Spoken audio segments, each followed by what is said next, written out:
station. Gotta have my coffee.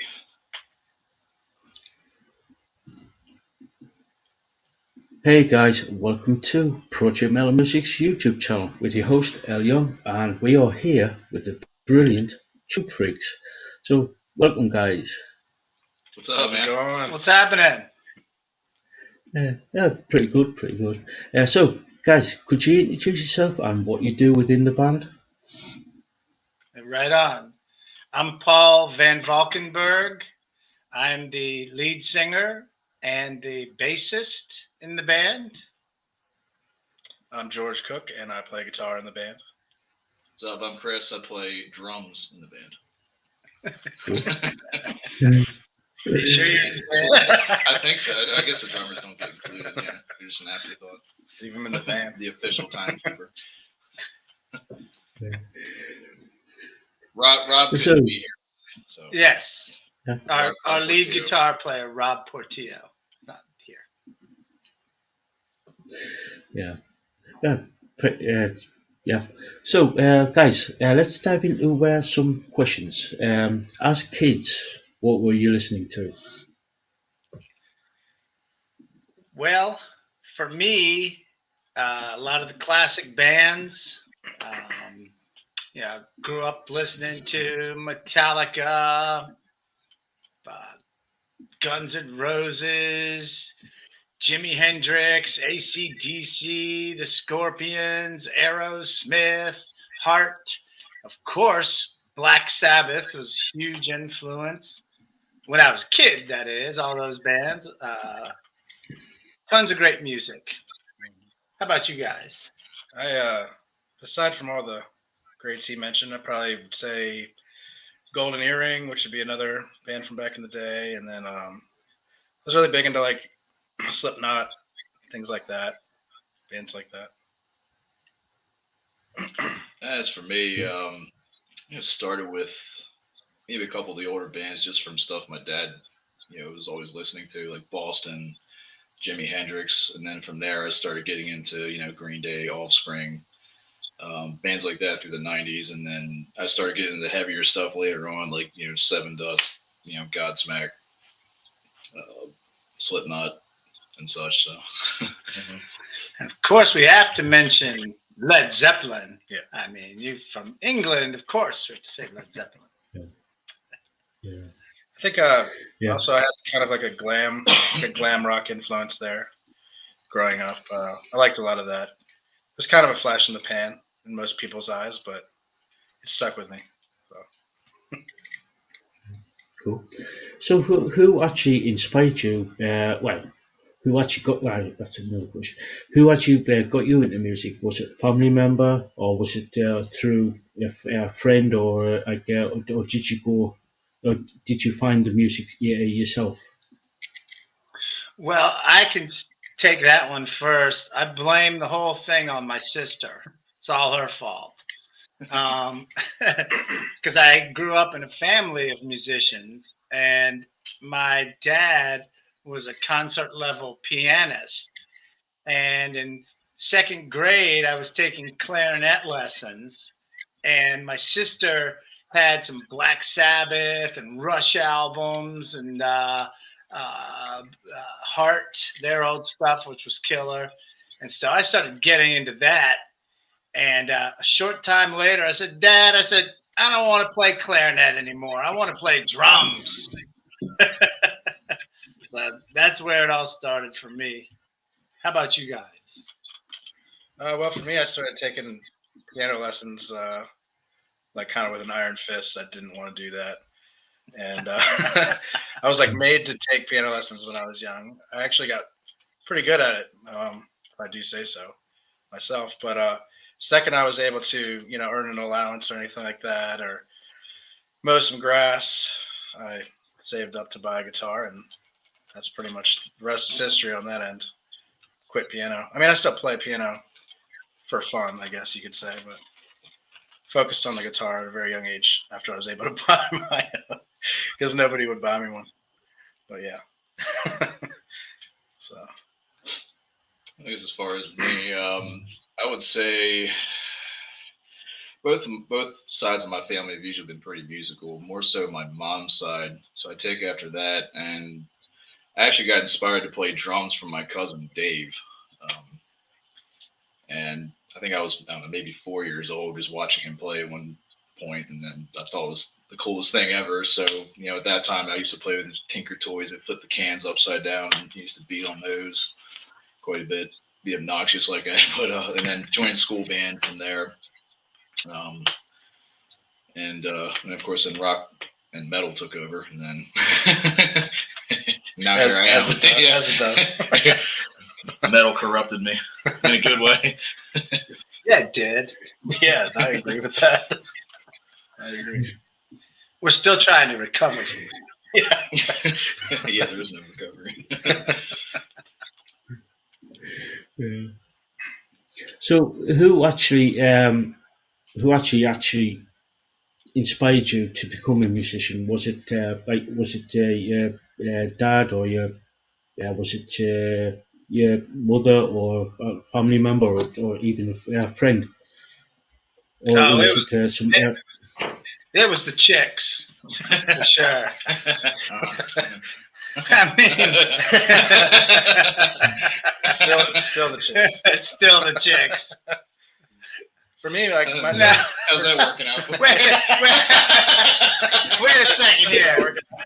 Let me just make a statement here. He said, you talk to these guys, they're musicians, and they're like, "Oh yeah, I'm not worried about chicks and having a good time. I just want to play for the music." I'm like, bullshit. I'm sorry. I wasn't supposed to say that. I said, come on, we're all in it for the chicks, man. For me, I'm sorry to be so obnoxious. I didn't have any It's okay. played music at all. So for me, I think it was a lot just watching the greats perform on television at a young age. I used to buy VHS tapes of my favorite bands and try to learn how to play the songs that way, watching them. And You might have to explain what VHS is. I don't even know what that acronym What's is. VHS? I've never heard of that. We're showing our age, yeah. I don't know what VHS stands for. Something to do with videotapes, I'm sure. I've never even heard of it, man. Yeah, I mean, basically just watching your idols, I guess you could say, would be how I kind of did it. I mean, being forced to play piano actually kind of didn't help me because it made me not want to play music at all, because nobody likes to do things they don't want to do. But what's wrong with piano, man? Nothing. I just didn't want to play it. I saw these You people wouldn't getting just chicks on TV. I guess I didn't like clarinet. I mean, You see them all getting the girls like, right. And Paul's talking about, the girls. Yeah, you see them getting the ladies and everything. You don't want to play piano. But really, I mean, if you look into history, at a certain era, that was a different story. All the piano players way back got all the ladies, so Beethoven and way back in the day. Yeah, Beethoven. But see, I didn't know that. I picked up a lot of chicks. Right, I didn't know that at the time, of course, being a young squirt. So,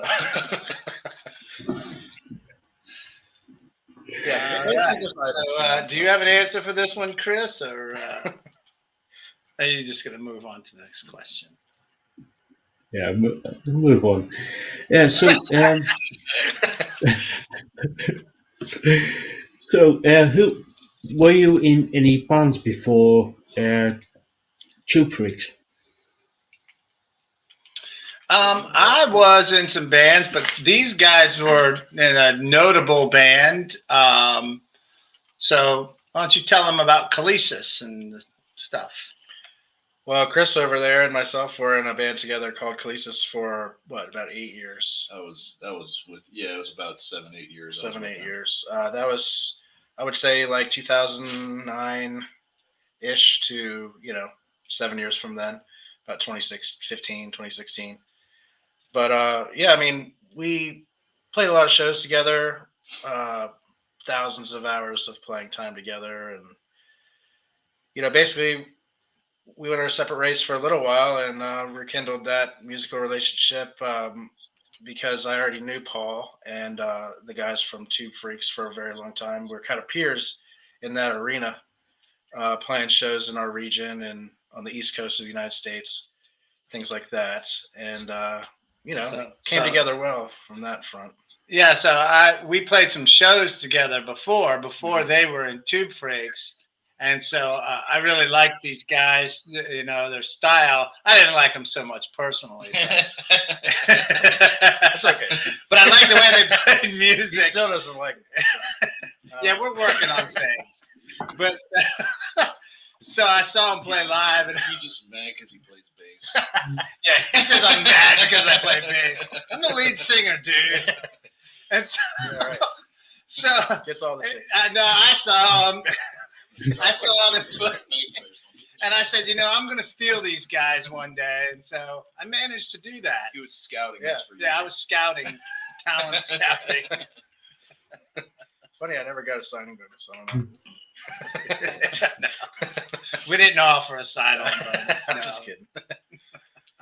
No, yeah, It's funny though because the fact that we've all known each other for the past 10 years, give or Yeah. take, and a handful of other musicians too. You kind of get to know everybody in the local area after so many years of playing in the area. So when it comes to bands evolving and personnel changes, it's actually not too bad to go find someone to fill in or replace or what have you. It's actually pretty easy to go to who do I know? Oh no, this guy, and I know this guy. Let me ask them. Well, and not as at the risk of sounding a certain way, but you also find out who the talent is, and pretty much those people stick together. Not that there isn't other good musicians out there, but I mean, in that hard rock metal type arena where we're from, people tend to gravitate towards each other because you're not always able to keep band members and stuff, like Chris is saying.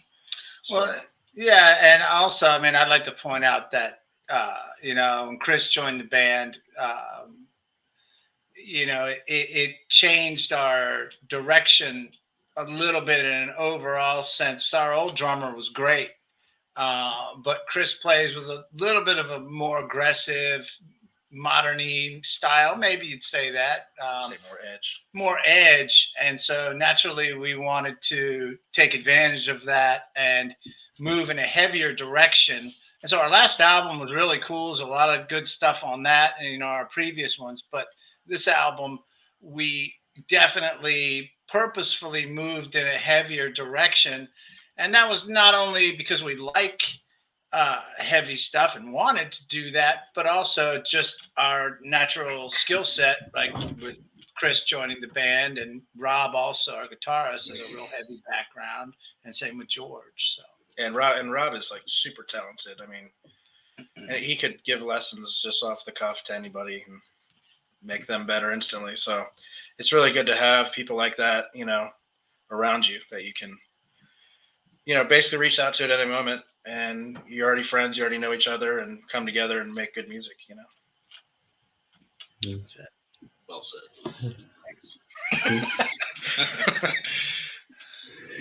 So, what has the band been up to, especially over these last couple of years?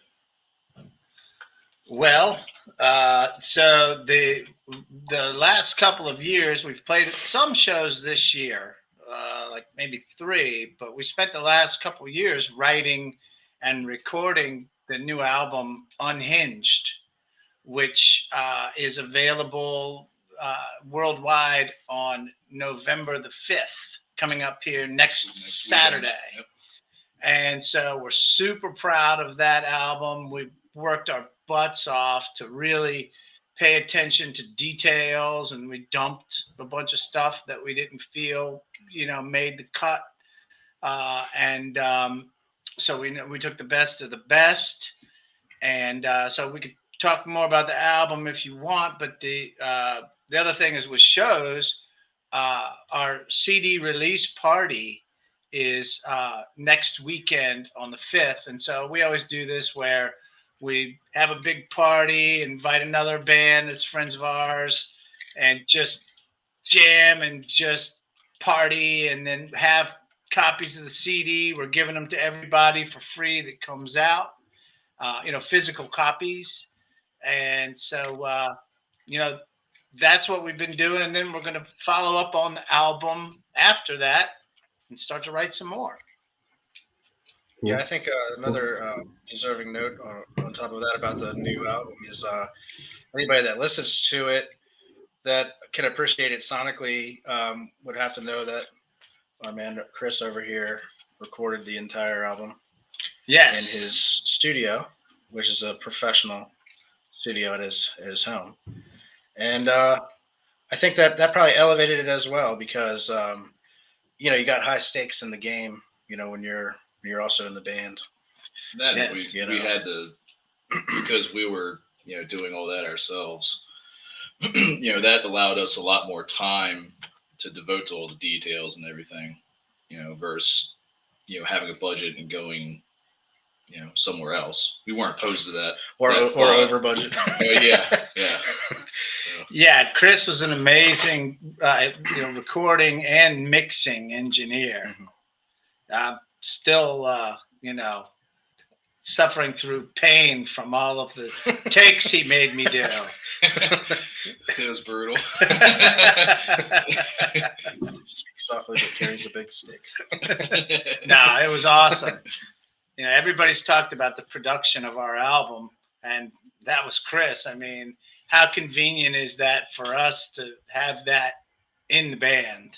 So it's been amazing. Yeah. Could you tell us a little bit about Unhinged for people to sort of get some idea what to expect? Well, so I would say, our previous stuff's hard rock, maybe grunge, but alternative hard rock grunge. This moved into like more of a heavier, where I'd say it's hard rock that borders metal. Has some metal elements, has more of that modern, I guess, kind of rock and metal kind of vibe. Yeah, groove. Yeah. And so another thing that I think that I like to point out about the album is that for the most part, we think that each one of the songs has its own thing. And so, everyone can get in the habit of repeating themselves. It's a natural human tendency. And so you write some riffs and then you tend to say, oh, well, you write some more. Is it like the one that you did before? But we really paid attention to, okay, well, this song has its own unique thing. And so we think that although all of the songs are great, while all of the songs are great, they all have their own, they're all a little bit different too and have different things going on. And so it keeps the album really interesting. That's something that I noticed and thought we did a good job with. Yeah, cool. So it's going to be released on this coming Saturday, November 5th. Mm-hmm. Yep. We've already released 3 of the songs by YouTube videos. So we released Release the Crow, which is also the opening track on the album. That was released in May. And then in September, we released Preacher Dog. And then earlier this month, we released a song, The Casualty. There's 9 more songs on the album, 12 songs total. Yeah, cool. So you did mention that you are in the process of starting to write some more new material. Could you tell us a little bit about that? Well, I'll take that one. Well, in terms of new material, and I think any other band can relate, that really never stops the writing of really anything.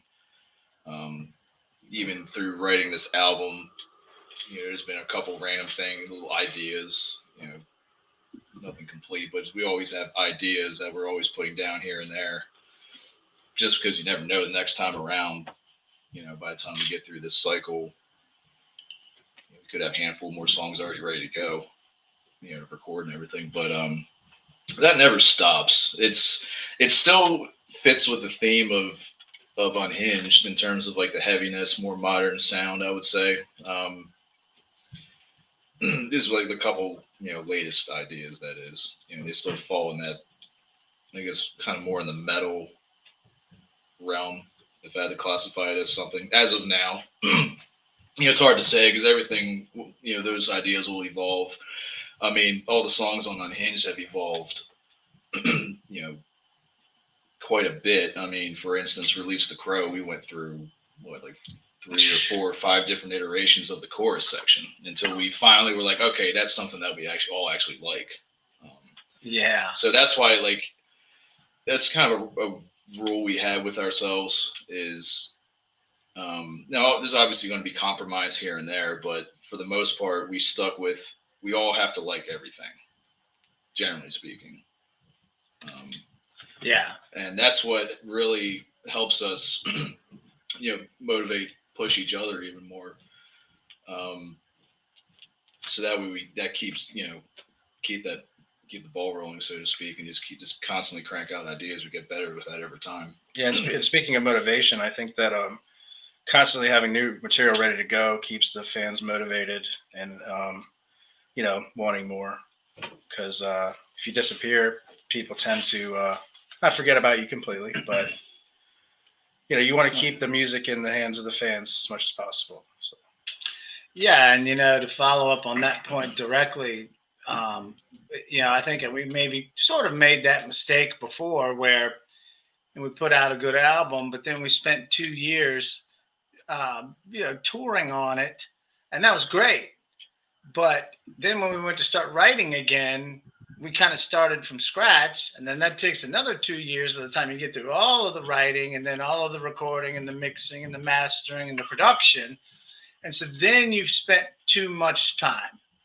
And just as George said, out of sight, out of mind, when you come back, then you have to start regenerating that excitement where, especially these days with modern attention spans are so short. We really want to pay attention to that.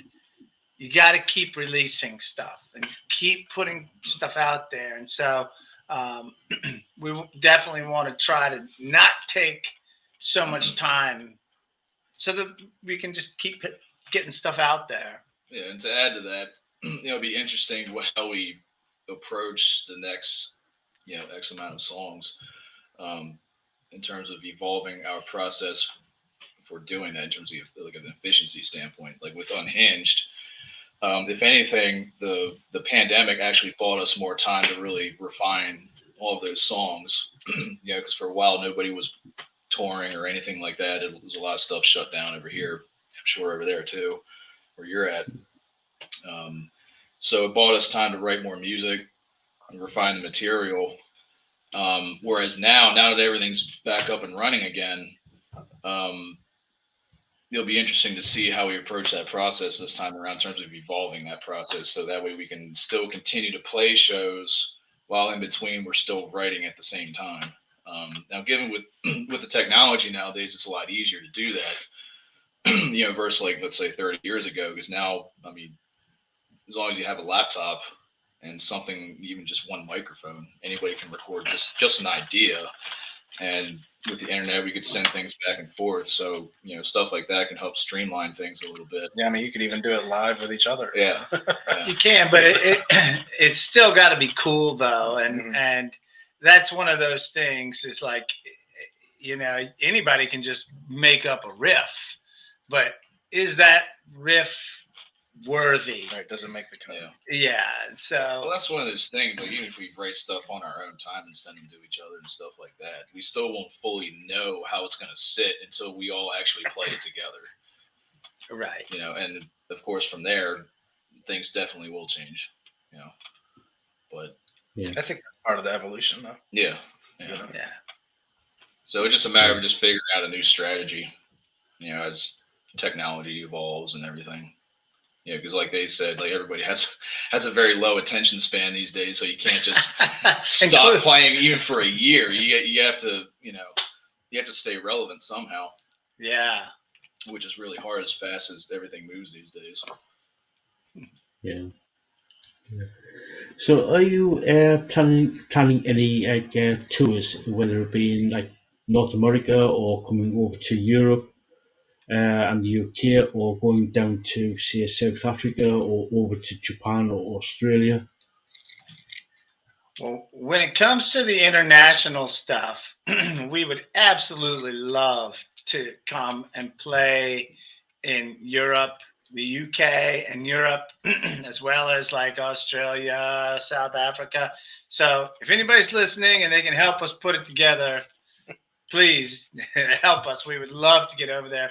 We think that everybody over across the pond, so to speak, would love our stuff, and we've have friends and fans that we've had through the years over there because there's a lot of great rockers in Europe. Everybody loves rock.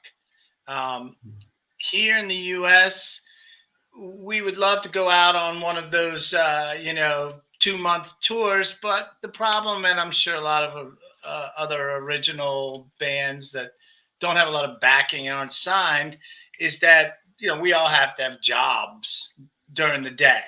And so it's tough for us to just say, oh, we're going to just, not work and just go live in a van for 30 days. It's not that we couldn't live in a van, but we wouldn't be able to pay our bills back home. And so our strategy is going to be in the near term to do what we call a regional thing. We can hit a lot of towns within 4 or 5 hours from here. Like we're in the DC, Baltimore region. So we can hit Pittsburgh, Newburgh, Philadelphia. There's lots of areas that we can go out and play on a Friday, Saturday night. And where it's not only playing in our hometown, and really gobble up a big region of the Eastern Seaboard. And still, it's like touring on the album, but it's more of a regional strategy versus nationwide. Yeah. Where can people find you on social media so they can actually find basically check you out? The biggest thing to remember if you're trying to find us is that the band is Tubefreeks. It's one word, but there are 2 E's in the word freaks. So Tubefreeks. And so if you just Google that, we're on Facebook, Twitter, Instagram, but you can find us on Spotify. Our YouTube channel has the 3 new videos. And then there was a whole bunch of videos from the previous album that are up there. And then all of the regular sites like your iTunes, Amazon. We're trying to get our Bandcamp page updated, but that'll be up soon. So if you like that site, so pretty much everywhere, as long as you just spell the band name correctly, you should be able to find us. Yeah, cool. Yeah. So this is probably going to be my last question. Any advice for people who want to become musicians? Oh man, Is there like a specific level that you're speaking on, like level of musician, just like a garage? Any level? Well, one thing I'll say, and now that I'm not old, in my 30s, but if anything, get the practice in when you're younger before, you get out there in the real world, start having to work, a 9 to 5, so to speak, working 40 plus hours a week, because you'll find out then that you'll have far less time to devote to practicing and so forth, versus like if you're in, middle school, high school, living at home, you have more time at home just to sit and play. That's good advice. I'd say pick something, no matter what that is, whether it's your instrument, the type of music you want to play, genre-wise, whatever, and stick with it. Make sure that's your passion, something that you really want to do. I've seen very talented people jump around from different things to try to make that work, this thing, that thing work. Maybe they think they're hedging their bet. Sometimes that works, sometimes it doesn't, but you'll never really like it or love it as much as the thing you're really passionate about. So don't ever let anybody tell you that it's not, cool, or, you should do this, you should play this instead of that, because if it's really what you want to do, that's really, where the importance in that lies, I believe. Yeah, keep yourself happy. Keep yourself happy on it, yeah. Plus, you'll never have the quality come out of it if you're not, 100% happy with what you're doing. Don't be opposed to learning other instruments too. Yeah. Well, and I always tell young people too, follow your dreams.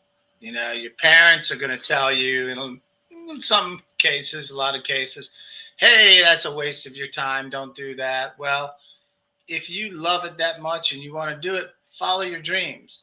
But at the same time, be smart enough to learn some other things.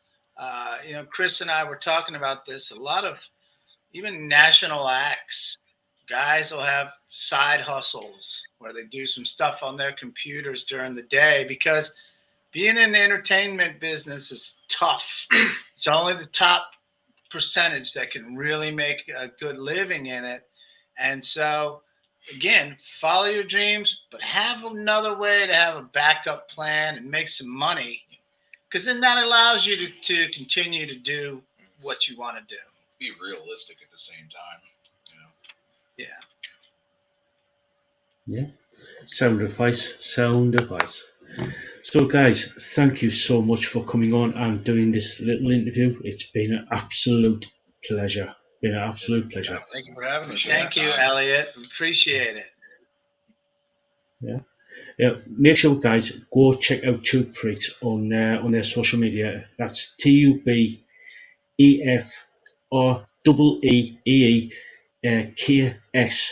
So yeah. So make sure you spell it right. So That's right. Hey, well, thanks again, Elliot. yeah, my pleasure. Hope to talk to you soon. Oh yes.